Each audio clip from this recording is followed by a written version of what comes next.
경상북도 봉화에서 태어나 눈이 오는 날 친구들과 천진난만한 모습으로 뛰어놀았던 소녀가 있었습니다. 시골 소녀의 순수한 감성으로 살아온 인생, 바로 정영자 여사의 삶의 이야기입니다.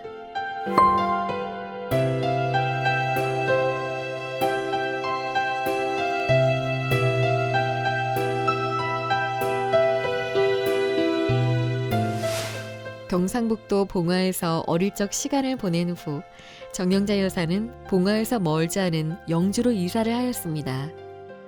영주 여자 중고등학교를 다니면서 청소년 시기를 보냈습니다. 활발한 성격의 그녀는 배구 선수를 했을 정도로 운동을 좋아했습니다. 당시 도민체전에 나가 준결승 진출이라는 좋은 성적을 거둘 만큼 배구를 잘하였습니다. 성격이 좀 활발하고 능동적이라 가지고 학교 다닐 때 운동을 했어요. 배구를 했는데 그때는 지역별로 이제 그 시군 대항이 있어 가지고 안동 선수들하고 영주 선수들하고 이제 배구 시합이 있었어. 근데 이게 끝이 안 난 거야. 끝이 안 나 가지고 하여튼 해는 점으로 가는데 계속 랠리가 시작되는 거야. 정말 재밌었어. 전교생들이 막 다 둘러싸가지고 막 자기네 편 응원하고 이러면서 막 공이 넘어갈 때 되면 와! 또 이쪽으로 넘어가면 와! 그러면서 아주 완전히 그때는 스타였지. 그런데 이제 그런 운동을 하고 어렸을 때 그런 활동적인 거를 많이 하다 보니까 성격이 좀 능동적이에요. 그래가지고 살아보니까 생활에도 적용이 되더라고. 어려운 환경에 처해 있을 때도 이제 그런 걸 헤쳐나갈 수 있는 힘, 그런 게 많이 도움이 됐어요.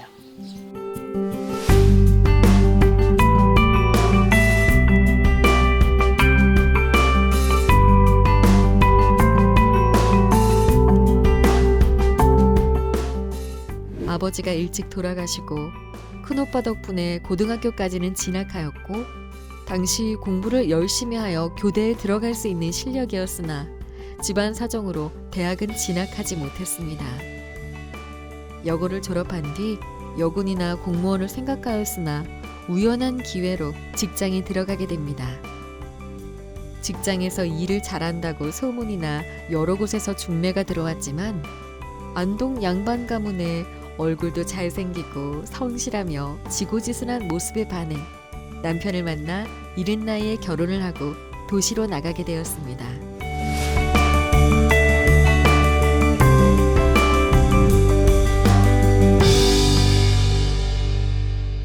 오늘은 부분 아들이 겸 모처럼 안동 근교로 향해 봅니다. 안동은 각 시대별로 다양한 역사와 문화유산을 간직하고 있는 우리나라 역사 문화의 보고이자 우리 민족 정신문화의 가장 중심에 서 있는 곳입니다. 그래서 안동이 한국 정신문화의 수도라고도 불리우기도 합니다. 오늘 부부가 함께 걷고 있는 안동의 월영교는 낙동강을 감싸는 산세와 댐으로 이루어진 울타리 지형으로 밤하늘에 뜬 달을 마음속에 파고들게 하는 안동의 대표적인 관광지입니다. 월영교에는 이 지역에 살았던 이응태 부부의 아름답고 숭고한 사랑을 오래도록 기념하는 의미가 담겨 있습니다. 먼저 세상을 떠난 남편을 위해 아내의 머리카락으로 만든 한 켤레 미투리 모양이 이 다리 모습에 담겨 있습니다. 그들의 아름답고 애절한 사랑을 영원히 이어주고자 월영교 다리가 만들어졌듯이 지금 월영교 다리를 걷고 있는 정영자 부부에게도 숭고한 사랑의 달빛이 영원히 비치길 소망해 봅니다. 아주 좋다. 고등학교 졸업 맞고 사촌 언니네 집에 놀러를 강원도 강산촌으로 갔는데 거기에서 남편을 만났는데 한 2년 사귀다가 78년 1월 5일 날 결혼해가지고 44년이지 뭐. 44년 됐나? 아이고 그렇지. 많이도 살았다. 당신 내가 뭐가 좋아가지고 결혼했나? 아, 나는 가만 보니까네 사람이 뭐든지 그 적극성이 있어서 좋았어. 이렇게 하는 거 일하는 거 이래 보니까 정말 내 마음에 들더라고. 그래서 아, 이 여자면은 내하고 평생을 살 수 있겠다. 그래 생각하고 점을 찍고 이제 연애를 시작한 거지. 나는 당신이 좋은 게 뭐가 좋았냐 하면은 참 성실하더라고. 성실해가 회사만 갔다 오면은 시골 가서 농사 지을 거라고 맨날 농사 짓는 거 일기 쓰고 그런 게 오늘 이 월령교 왔는 게 월령교가 원희 엄마 원희 엄마 사연을 담은 게 이게 월령교야. 근데 그렇구나. 그 양반들은 일찍 사별을 했지만은 우리는 늙어 죽을 때까지 밥벌이가 될 때까지 밥벌이 될 때까지. 참. 밥벌이야 벌써 됐는데 뭐. 늙어 죽을 때까지 그래도 참 좋은 정을 가지고 삽시다. 오늘 여기 오니까 월령기 오니까 마음이 툭 터진다. 속이 뻥 뚫리는 것 같지. 조심해. 가팔라 가지고. 계단이 높다.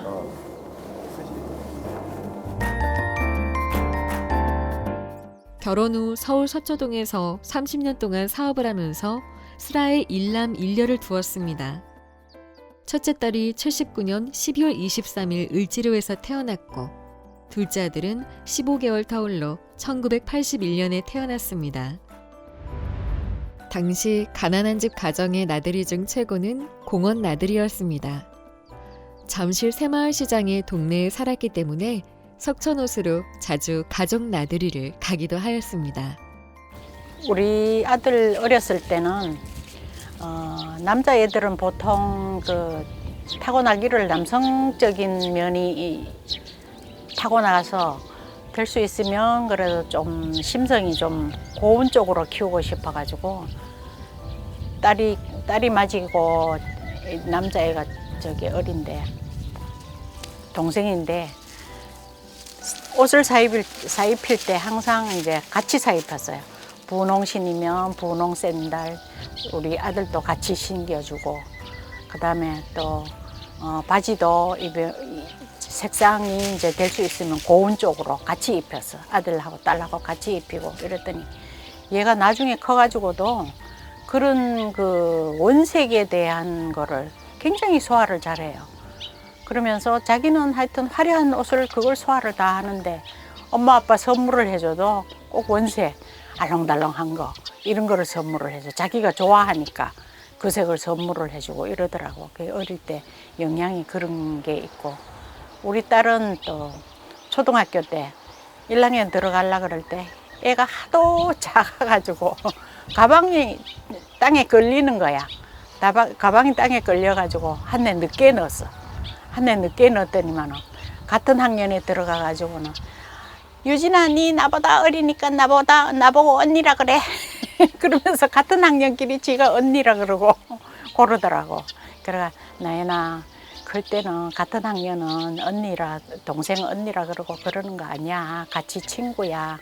그러면서 키웠는데 아들은 서울고를 보내고 딸은 세아여고를 나왔는데 그때 당시 우리가 사업을 하느라고 전국적으로 납품을 다니고 뭐 이래가지고 많이 바빴어요. 바빠가지고 어렸을 때의 애들하고 추억은 많은데 중고등학교 다닐 때는 정작 애들인데 신경을 못 써주고 그 다음에 또 저들이 학교 선택을 하고 하는데도 정보도 부재가 되고 부재였었고 이래가지고 조금 그런 점이 아쉬운 점이 많았어요.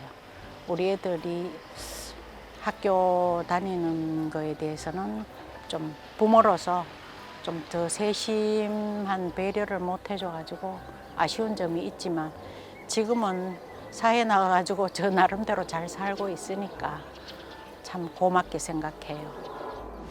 당시 정령자 부부는 전국적으로 납품하며 다니면서 경제적으로 풍요롭지 못한 시대의 여느 부모님처럼 그렇게 자녀들의 미래를 위해 열심히 사셨습니다.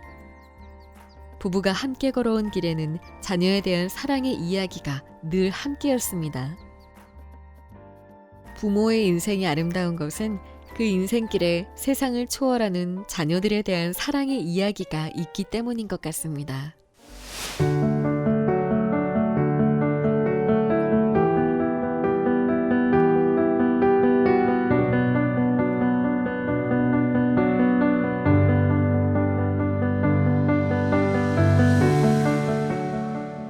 현재 정영자 여사는 남편과 함께 경북 안동시 서후면에서 태무지 농원을 운영하고 있습니다.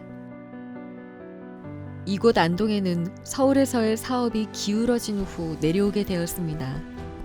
서울에서 다시 재기하기 위해 해상풍력단지 등 여러 사업에 심혈을 기울였지만 IMF 시기에 맞물려 더욱 힘든 상황이 되었을 때 어른들께서 물려주신 7천여 평의 땅이 있는 안동에 빈손으로 왔습니다. 당시 정영자 여사는 대학을 포기했던 것이 계속 마음에 남아있었는데 남편이 시골에 가면 학교 갈 수 있도록 해주겠다는 약속에 흔쾌히 내려왔습니다. 시골을 막상 내려와 보니까 내려와서 우선 먹고 사는 게 먼저였기 때문에 뭐 기술센터나 이런 데 다니면서 공부를 먼저 하다가 하면서도 일단 SNS 교육도 받고 이러면서 농촌에서 할 수 있는 사업을 구상하게 됐고 사람이 참 먹지 않고는 살 수 없다. 이 사업은 끝이 없고 계속 이어져 나갈 수 있겠다 싶어서 그 아이템을 골라서 농산물 꾸러미 사업을 하다 보니까 역시 바쁘기는 했지만은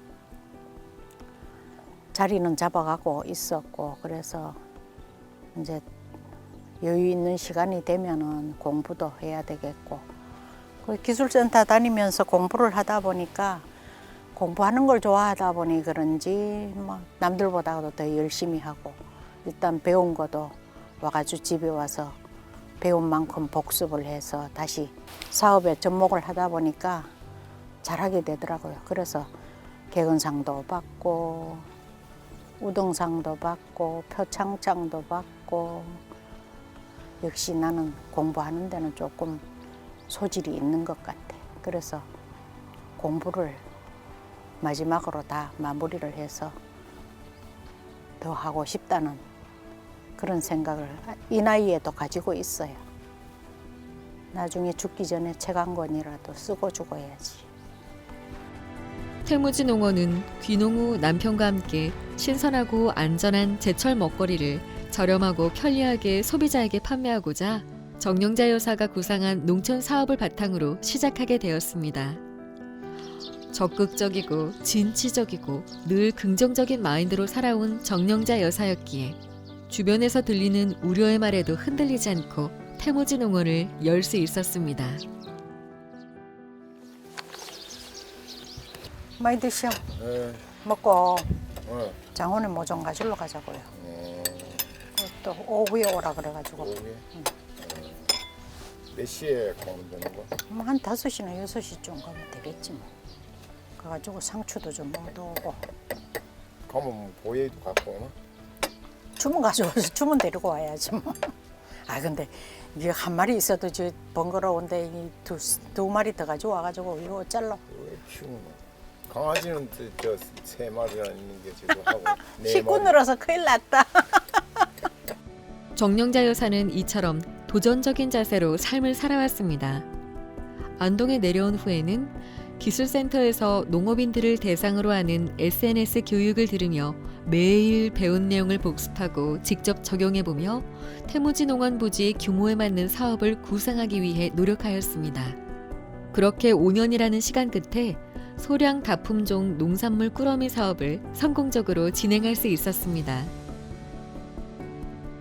SNS 교육 당시 과정별 개근상, 우등상, 표창장, 농촌진흥청장상 등을 받을 정도로 우수한 성적으로 공부를 마쳤습니다. 그 공민왕이 안동으로 한 80일간 몽진을 온 적이 있어요.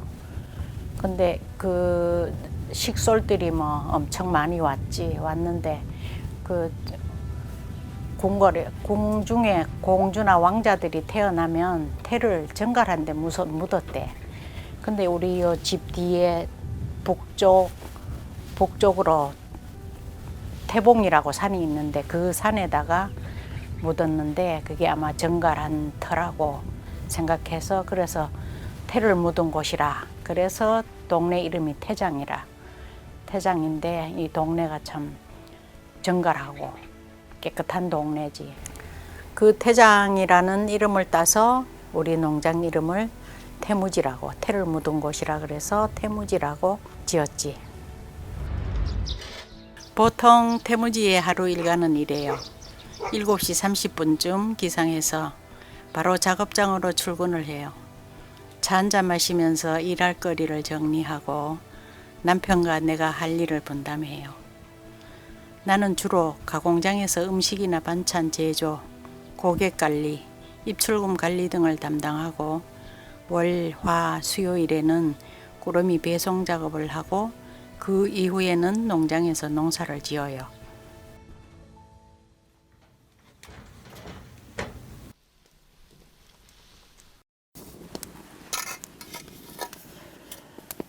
나는 원래 남자들 오남매 속에 외동딸이라서 남자들 속에 커가지고 성격이 좀 당찬 데가 있는 것 같아. 그래가지고 살아보면서 좀 힘들고 어렵거나 이런 좀 당황스러운 일이 있고 이랬을 때 그걸 뭐 두렵거나 저걸 겁을 내거나 이런 적은 없었는 것 같아. 그냥 해보지 뭐. 방법을 찾아야지. 이러지 난 못해. 아유 내가 이걸 어떻게 해. 나 이런 생각은 전혀 가져본 적이 없거든. 그게 다 내 삶의 원동력이었는지도 모르지.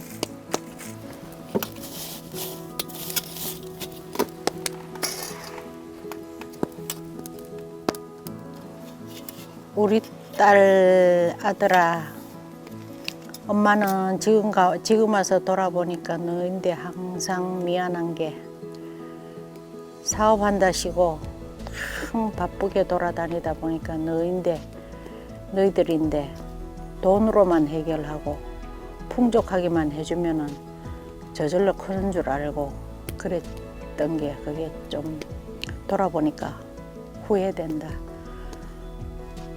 바쁘다 보니까 어쩔 수는 없었지만은 그래도 너희들하고 시간을 같이 가지면서 좋은 추억도 가지고 시간을 많이 가지면서 정성이 들어갔어야 하는데 금전적으로만 하려 그러다 보니까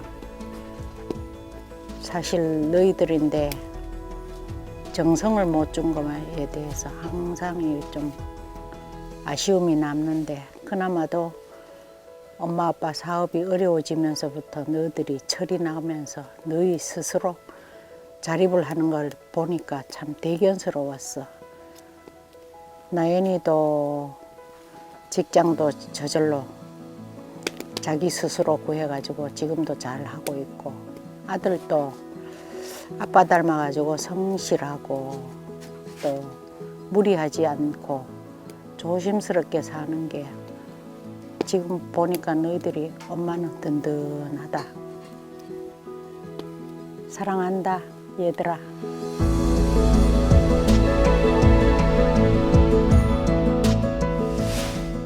삶에는 늘 힘듦과 어려움이 있습니다. 하지만 정영자 여사는 그 시간을 여유 넘치는 미소로 넘길 줄 아셨습니다. 부딪히고 힘들었던 여정을 아련한 추억 한 장면으로 남길 수 있는 아름다운 인생을 살아오셨습니다. 적극적이고 진취적이며 긍정적인 삶의 자세로 새겨온 수많은 삶의 시간에서 눈시울을 적시는 잔잔한 감동이 전해지기도 합니다. 정영자 여사의 삶은 뭉클한 감동의 이야기입니다. 그리고 우리 모두에게 새겨질 최고의 문화유산으로 남겨질 것입니다.